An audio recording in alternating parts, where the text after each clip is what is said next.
4 episodes of the Powerpuff Girls have aired so far, and watching it, it's kind of hard to get a feel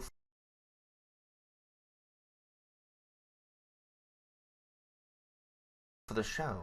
As a reboot of a show I watched growing up as a kid, how do you view this without having nostalgia cloud your analysis? While original shows can be easily viewed on whether or not they're good or bad simply by watching, with reboots like this, you have to put a lot of extra thought into what's actually wrong with the show and what's just your feelings clouding your judgment. Are the faults or strengths real or imagined?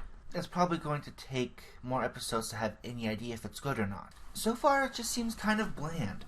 The artwork isn't bad, but it's too glossed over. There's not a lot of detail. Sure, the original was pretty simple, but there it seemed more of an artistic choice, using simplified animation with fine details in the right places. The new art feels more like they've simply cleaned everything up. Even the stylized art from the Dance Dance episode, which was controversial, was also a unique look that stuck out from the original and a pretty big risk since they had a radical change to an established show and art style. This new art, aside from being too sterile, boasts almost no new changes, aside from making Blossom's bow a bit bigger, moving Bubbles' pigtails, and taking away Miss Keen's boobs.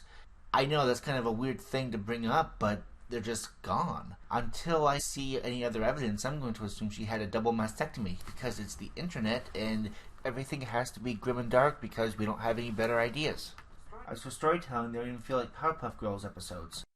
The first episode involved trying out a very common comedic trope, the episode where a character has more friends than tickets to an event. This trope has been seen in shows as varied as Rocko's Modern Life and The Golden Girls. Now, there's nothing wrong with using an established idea. They don't need to reinvent the wheel. But if an old trope is going to be used, try doing something new or unique with it.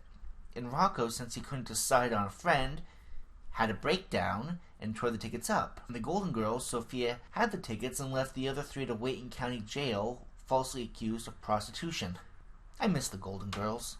In this episode, Bubbles, who won the tickets, spurned her bickering sisters in favor of an animal she met on an island. It's essentially the same ending. Neither bickering friend is chosen and everyone learns a lesson, more or less. It didn't deviate from the well-worn path of this trope even a little. The changes made between the shows are also something to note. This is where nostalgia comes into play the most, because it takes a lot of thought to realize what's the show's problem and what's my problem. For example, the Powerpuff phone is gone, replaced with an app that's actually pretty clever and a lot more useful for the Powerpuff Girls when you think about it. But it still kind of annoys me. This is my problem. The phone is a good reimagining on the show's part. It's just my crusty 90s kid's ass having issues with it. Other changes, though, I don't know. The most obvious one is that the girls seem older. They're suddenly interested in boy bands, roller derby, have candy-induced hangovers, and are in cliques. These are characters that are supposed to be in kindergarten or possibly early elementary school because they have desks now. Another change that isn't really explained. Yet they act more like teenagers or preteens, which is fine, as the show seems to be a continuation rather than a true reboot. If the new series takes place after the old one, that would explain most of the changes mentioned, as just the characters aging, except that all of the characters look almost exactly the same with the few exceptions I mentioned.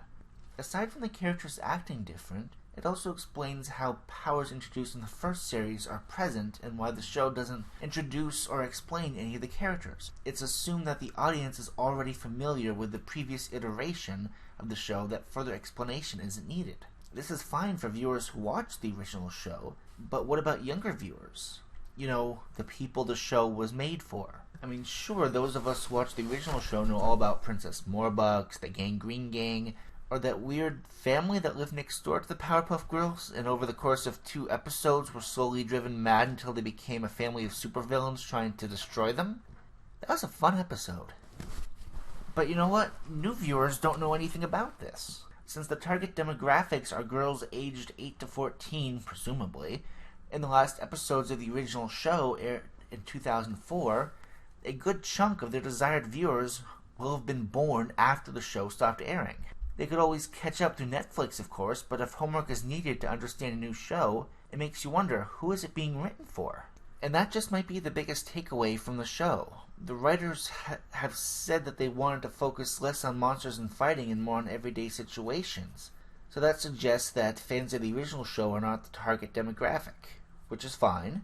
Yet they also expect the viewers to understand the characters without any further explanation, which is going to make it pretty hard for them to get into the show. It just doesn't seem like they actually know who they're making this show for.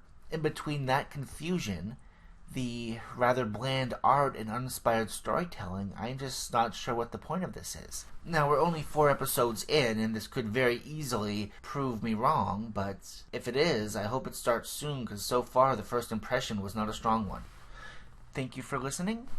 This video was just a few thoughts I had on the new show, and a chance to try out some new video editing software.